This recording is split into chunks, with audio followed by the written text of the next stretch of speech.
terakhir saya lupa Pak Faisal. Saya rindu untuk makan apa namanya, pelecing kangkung. Jadi saya menunggu undangan Tuan Guru ke Lombok. Untuk saat ini kita sudah punya ulama Pak Kiai Haji Ma'ruf Amin jadi wakil presiden. Ya, kami memang publik Indonesia banyak berharap memang waktu itu Tuanku Guru Bajang minimal bisa menjadi Menteri Agama begitu loh.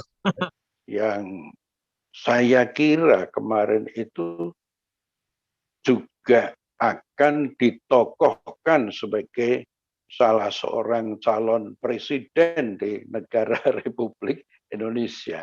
Nahdlatul Wathon telah diwariskan, akan ku kenalkan pada dunia, karena di dalamnya ilmu, hikmah, dan akhlak mulia.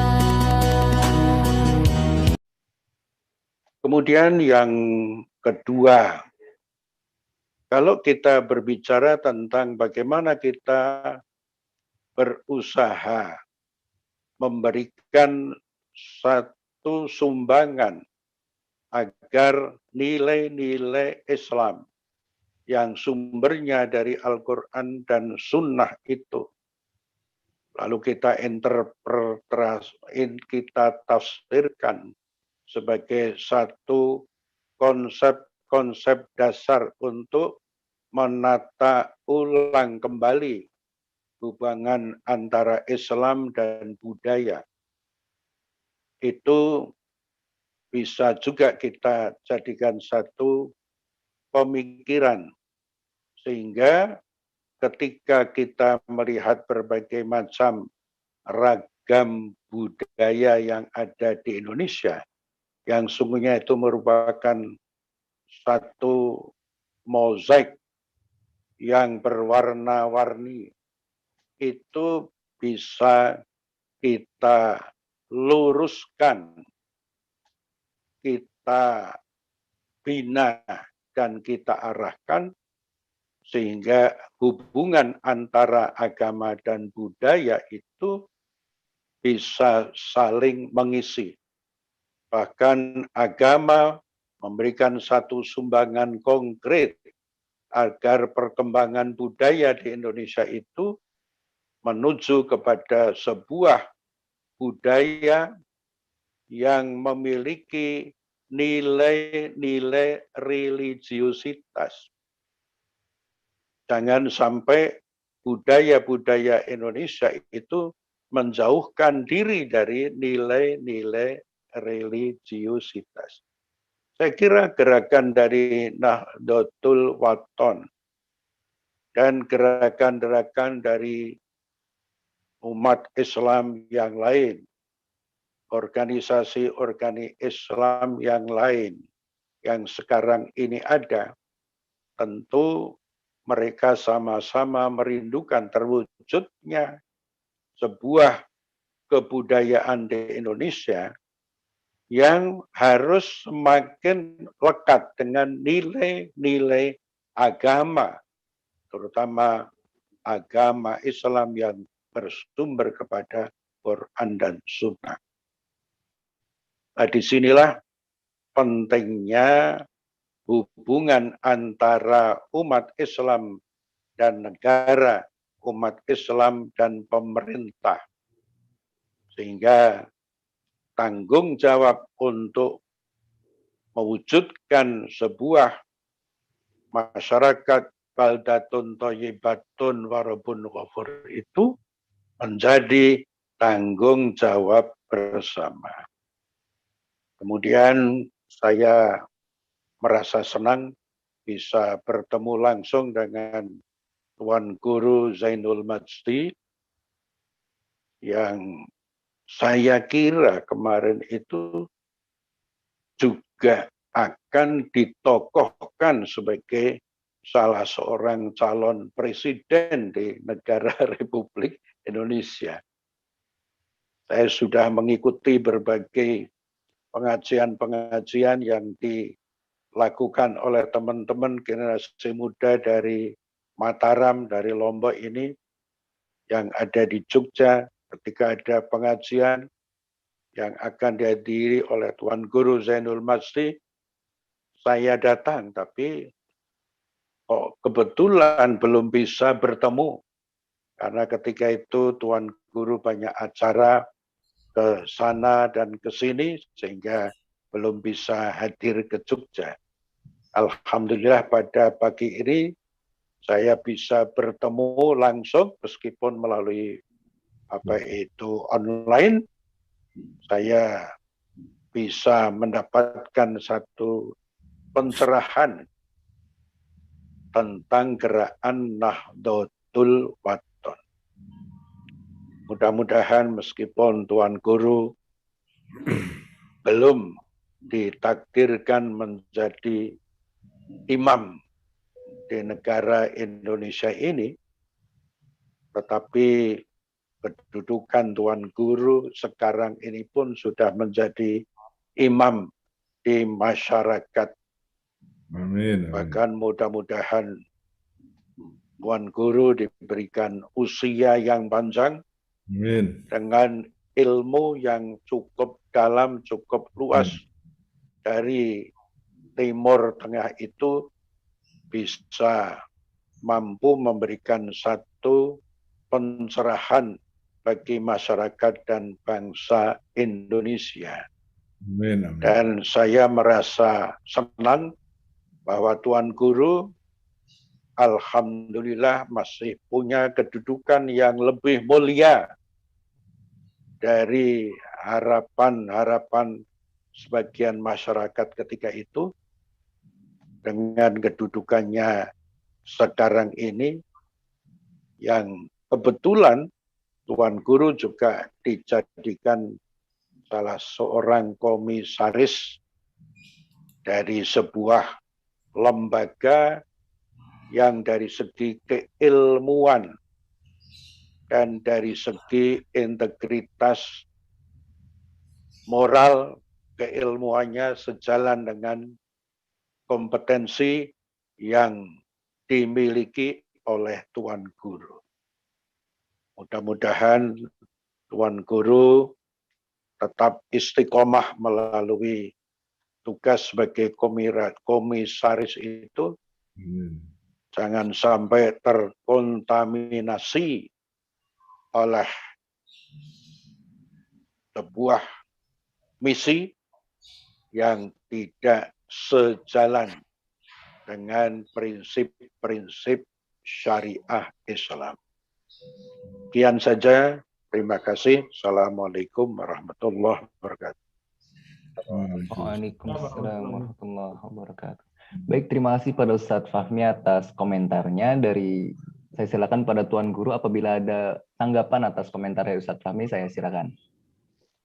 Komentar saya pertama ya, jazakumullah khairan katsira. Terima kasih Ustadz Fahmi Muqaddas.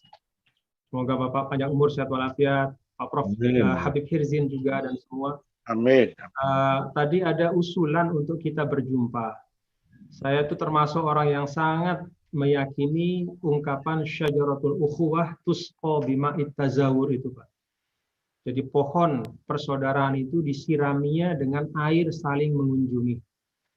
Jadi menurut saya banyak hal ya yang terjadi di antara kita umat Islam atau bangsa kita bahkan secara keseluruhan karena kita kurang bersilaturahim. Ya memang kadang kita pada saat silaturahim pun kita pakai istilah Arab yang agak-agak galak gitu, Pak. Jadi kalau kita dari pesantren dulu kan disebutkan alhamdulillah kita bisa bermuajahah gitu. Padahal muajahah itu kan berantem sebenarnya. Kalau bahasa Arab itu bertemu itu kan muqabalah sebenarnya. Kalau muajahah itu lebih kepada Mu'aradah. Muajahah itu ada makna diametralnya lah kira-kira begitu. Nah, tapi ala kulli hal yang saya ingin sampaikan bahwa saya setuju, Pak, bahwa kita perlu membicarakan agenda yang penting buat bangsa dan buat umat ini terus-menerus gitu. Karena kan agenda itu tidak mungkin sama dari waktu ke waktu, dia dinamis sesuai dengan perkembangan masa. Karena itu yang dibicarakan oleh orang tua kita dulu tahun 50-an mungkin tidak sama dengan kebutuhan umat tahun 2020 ini. Jadi menurut saya harus ada ikhtiar terus, yang bahasa Pak Fahmi tadi adalah jihad konstitusi ya. Dan kalau lihat dari apa yang disampaikan oleh Imam Mawardi dalam Adabud Dunya wad Din ya, terkait dengan 6 hal yang menjadi pilar negara bangsa yang kuat. Itu kan yang kelima dan keenamnya itu sering disebut oleh para ulama sebagai berkaitan. Yang kelima beliau sampaikan adalah pilar kelima itu adalah khisbun darun gitu.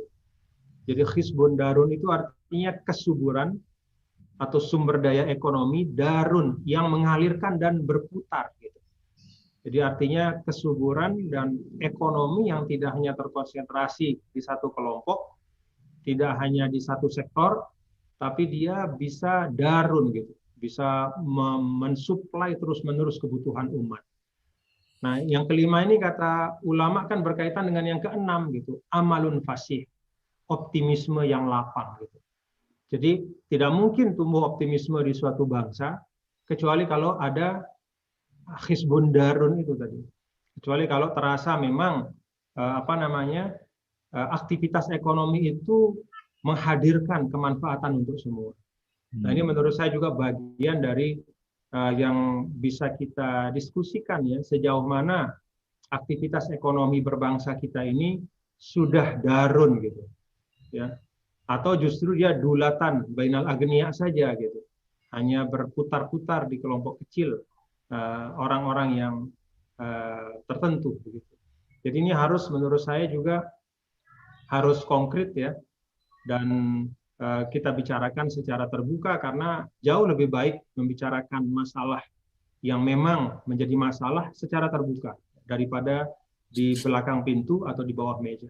Ya, karena itu asas untuk kemudian membangun satu perasaan amalun fasih ya, kita bangga, kita senang, kita nyaman, optimis ber-Indonesia adalah apabila diantaranya sumber daya yang ada itu dapat dinikmati oleh semua. Wallahu a'lam bishawab. Terima kasih Pak Fahmi. Saya dapat masukan dan pandangan yang sangat berharga dari Bapak pada pagi hari ini. Panjang umur, sehat walafiat. Dan terima kasih panitia. Baik, terima kasih pada Tuan Guru atas tanggapannya. Sebelumnya tadi Ustadz Lukman sempat menyebutkan ada siapa lagi yang bisa diundang buat memberikan komentarnya. Ini ada yang angkat tangan tuh, dokter siapa nih? Iya, itu ada dokter yang tunjuk jari, Pak. Ya, silakan Pak. Ya, maaf ya, ini sambil jalan nih ya, masih. Assalamualaikum warahmatullahi wabarakatuh. Waalaikumsalam. Hati-hati Pak, hati-hati. Sambil mohon maaf Pak Aruf. Nama saya itu aslinya Muhammad Nadir. Ini NTR itu Nadir ya. Saya singkat Nadir gitu. Ya. Baik, al-mukarramun, para asatidz, para ulama, para alim teristimewa, untuk Tuanku Guru Bajang atau Ustadz Zainul Majdi yang pagi ini telah banyak memberikan pencerahan lewat virtual ini. Mohon maaf, tadi sedikit hampir mirip dengan Ustadz Zainul Ustadz sama tadi sebelumnya bahwa memang kalau kita merujuk pada sebuah hadis yang rawinya Imam Baihaqi, walaupun ada rawi yang satu yang agak cacat, tetapi masyhur ulama mengatakan sahih, yaitu sinfan minan nas idza salahatil ummah, salahat ummah dan seterusnya, itu bahwasanya ada 2 golongan manusia, jika itu baik, baiklah ummah dan negara, ulama dan umara nih. Untuk saat ini kita sudah punya ulama, Pak Kiai Haji Ma'ruf Amin jadi wakil presiden. Ya. Kami memang publik Indonesia banyak berharap memang waktu itu Tuanku Guru Bajang minimal bisa menjadi Menteri Agama begitu loh. Malah sekarang siapa sih Pak Yakut itu lah. Nah, saya berprasangka baik, berhusnudzon pada Tuanku Guru Bajang bahwa antum kan dekat dengan Pak Presiden Jokowi gitu loh. Mohon di waktu-waktu sebelum 2004 ini diadakan semacam forum muwahhidul ummah di penyatuan umat diambil dulu yang inisiatornya antum ya, Tuan Guru Bajang. Misalkan Muhammadiyah ada Pak Mufti, NU ada Agil Sirat, siapa lagi Al-Irsyad, siapa gitu, dikumpulkan oleh Tuan Guru Bajang untuk tadi jihad konstitusi dalam rangka untuk memikirkan negara ini agar tidak berada di persimpangan jalan. Sekarang baru 2021, masih ada 2 tahun, 3 tahun lagi. Saya kira bisa, saya sangat yakin antum, Ustadz, Tuan Guru Bajang, mohon ini diinisiasi. Mohon maaf ini sambil jalan ya. Terima kasih, mohon maaf yang sebesarnya. Saya akhiri, Assalamualaikum warahmatullahi wabarakatuh. Waalaikumsalam warahmatullahi wabarakatuh. Baik, terima kasih Pak Nazir atas komentarnya. Silakan Tuan Guru untuk memberikan tanggapannya. Ya, saya mengambil niat baiknya dari Pak Nazir ya dan harapan beliau. Dan memang saya lihat bahwa banyak harapan ya, optimisme ya, bukan terkait dengan figur tertentu sebenarnya, tetapi bahwa masa depan dakwah, masa depan Islam, masa depan Indonesia itu insya Allah akan baik. Dan suara-suara seperti Pak Nazir ya untuk mengajak pada yuk mari bersama, ya, mari bersama untuk membicarakan agenda-agenda umat, itu memperkuat yang disampaikan oleh Bapak Fahmi Muqaddas tadi, juga Pak Prof Habib Firzin, itu semua itulah suara kita begitu. Bagaimana supaya terus-menerus kita bisa memperbanyak perjumpaan, memperbanyak diskusi dan merumuskan ya, apa sih yang sekarang secara aktual kita umat ini membutuhkannya, bangsa ini membutuhkannya. Ya mohon maaf ya di akhir pertemuan ini saya bisa sampaikan yang ada di pikiran para milenial Muslim itu sungguh-sungguh beda dengan generasi kita. Jadi yang ada di pikiran mereka ini hal-hal yang tidak pernah terbayangkan oleh kita. Belum lagi mereka terekspos dengan demikian banyak pemikiran. Ya. Bahkan ateisme itu juga sudah bersalin rupa berapa kali atas nama segala macam gitu ya, untuk menumbuhkan keraguan ya terhadap keimanan. Dan itu merupakan tantangan kita juga. Dan untuk di Indonesia ya saya pikir tadi bahasa Pak Fahmi, jihad konstitusi kita sudah tahu ya, bahwa jihad konstitusi itu adalah ikhtiar baik dari anak-anak bangsa untuk memastikan agar seluruh gerak langkah pembangunan kita itu sesuai dengan konstitusi kita. Dan di situ ada ketuhanan, ada keadilan, ada kemanusiaan, ada kesejahteraan untuk semua dan keadilan untuk semua. Dan saya pikir pertemuan pada pagi hari ini untuk saya pribadi adalah satu di antara yang paling berharga adalah menambah optimisme saya. Ya. Dan insya Allah kita semua, kalau Pak Fahmi saja yang sudah sangat senior, Pak Prof Habib juga sangat senior, ya, masih punya semangat seperti itu, gitu. Maka apalagi yang muda-muda seperti moderator, seperti ya yang mungkin hadir di ruang virtual yang masih jauh lebih muda, ini harus lebih dari itu. Jadi, amin. Ya. Mudah-mudahan teman-teman juga di Bina Mulia ya. Ya, di Bina Mulia dan teman-teman semua, mari kita pelihara amalun fasih, kata Imam Mawardi, karena itu satu fondasi untuk masa depan kita. Optimisme. Ya. Optimisme insya Allah. Syukran kasiran, terima kasih banyak. Ibrahim yang sangat-sangat bermanfaat untuk saya pribadi. Ya, baik, terima kasih. Assalamualaikum warahmatullahi wabarakatuh. Waalaikumsalam warahmatullahi wabarakatuh. Pertama, saya mau tanya istilah Tuan Guru ya.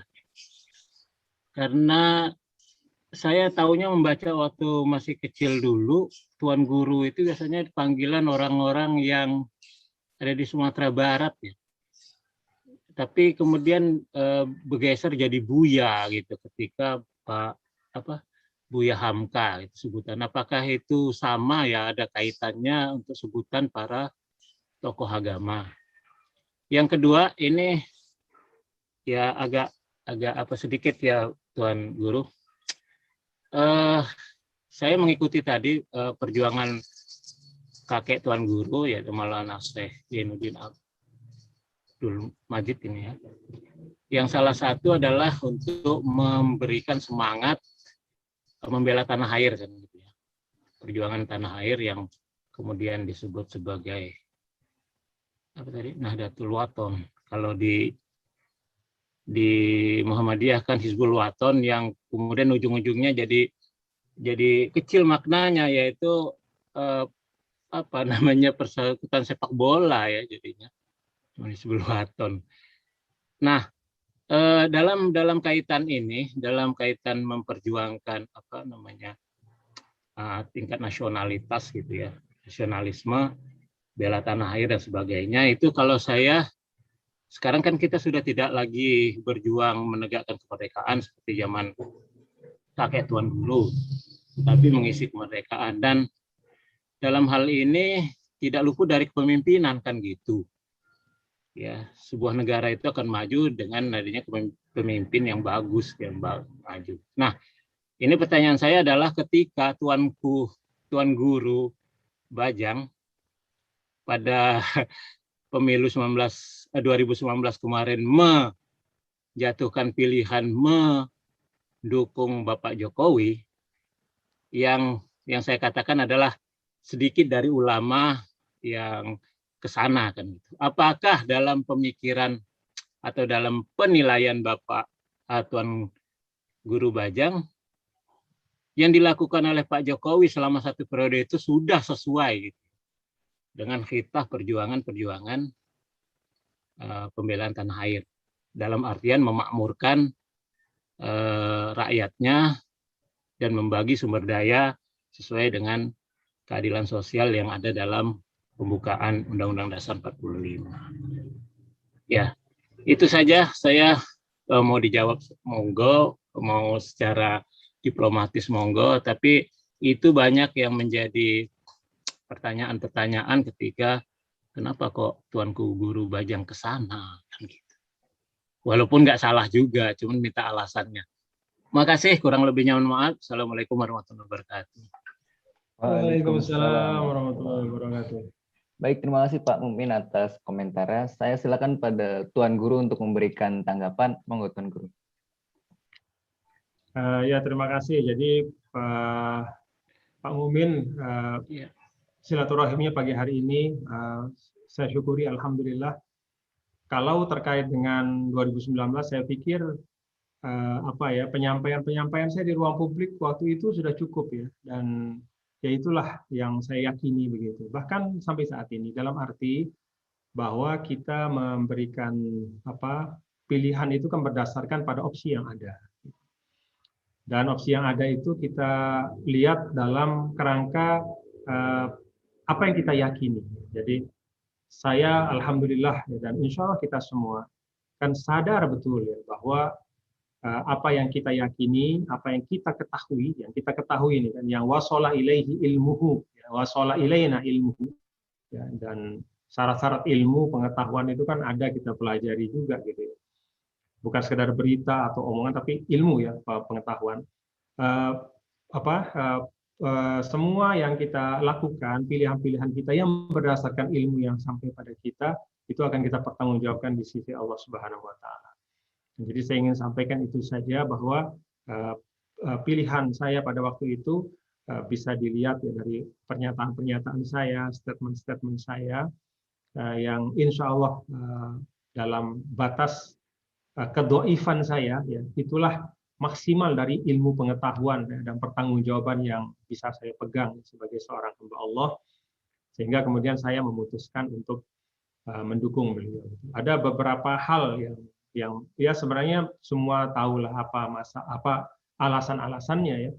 Ya saya sudah sampaikan bahwa saya sendiri di NTB saja itu perlu ada muwasalah ya, ada satu rentang waktu yang cukup untuk menyelesaikan. Bahkan dalam salah satu rekaman saya sampaikan ya bahwa kalau yang digagas selama 5 tahun itu tidak tuntas, itu yang rugi kan bukan Pak Jokowinya gitu, tapi itu dana dari masyarakat, dari rakyat, sehingga Pak Jokowi punya kewajiban pada periode kedua untuk menuntaskan ya pekerjaan-pekerjaan yang sudah digagas pada periode pertama. Ya ini mungkin sangat spesifik karena pengalaman pribadi saya juga sebagai gubernur ketika berkhidmat memang tidak bisa ya karena itu kalau ada yang punya ide misalnya presiden 1 periode saja gitu, tapi misalnya 8 sampai 10 tahun saya lebih setuju itu kalau memang ada ide itu. Artinya kalau misalnya diharapkan bisa terjadi pergiliran atau pembeliaan kepemimpinan gitu ya, jadi kaderisasi yang lebih dinamis di Indonesia. Tapi kalau 5 tahun memang dalam pandangan saya itu waktu yang sangat tidak cukup gitu untuk mengeksekusi gagasan-gagasan dan pekerjaan-pekerjaan besar. Itu alasan teknokratiknya gitu. Kalau alasan yang lain ya terus terang ya saya melihat ini mungkin kita bisa berbeda pandangan tapi saya melihat bahwa kami itu murid-murid Al-Azhar ya, termasuk Al-Maghfurlah dulu, sering menyampaikan untuk mengokohkan wasatiyah. Wasatiyah dalam artian moderasi beragama. Bahwa wasatiyatul Islam itulah yang menjadi tulang punggung dari Indonesia ini. Gitu. Sehingga tidak bisa juga, kita harus berhati-hati ya ketika mengekspresikan gagasan-gagasan keislaman di ruang publik. Jangan sampai justru gagasan-gagasan itu bisa menggerogoti kekuatan kita sebagai bangsa. Apalagi kemudian membonsai, memotong ya, fundamen kita sebagai bangsa. Kalau kita bekerja atas nama Islam, tapi kemudian membonsai elemen-elemen dasar dari kita berbangsa, kan itu akhirnya sesungguhnya kita menghadirkan kemudaratan yang sangat besar. Nah, saya merasa bahwa ruang wasatiyah itu lebih luas. Ya, lebih lapang, lebih mampu ya terekspresikan ya melalui figur Pak Jokowi. Itu ijtihad saya kira-kira kayak begitu. Jadi 2 hal pokok ini ya tentang wasatiyatul Islam, bagaimana Islam itu hadir di ruang publik itu menurut saya jargon perlu, simbol perlu. Tapi ketika jargon itu melebihi batas, simbol itu juga terlalu formalistik, maka itu tidak menghadirkan kenyamanan bagi orang lain. Dan kita diperintahkan imperatif di dalam Islam itu untuk menghadirkan keamanan dan kenyamanan untuk siapapun. Artinya kehadiran Islam di ruang publik haruslah berkorelasi positif ya dengan menghadirkan kedamaian untuk semua, tidak menggelisahkan dan tidak menakutkan. Nah itu terkait dengan pandangan keagamaan saya, pemahaman saya terhadap wasatiyatul Islam. Nah, itu kira-kira 2 hal itu yang sesungguhnya paling dasar ya, kepentingan untuk menuntaskan ya, karena kerja-kerja besar itu saya lihat tidak mungkin selesai dalam 1 periode. Dan yang kedua adalah ruang untuk wasatiyatul Islam, saya yakini lebih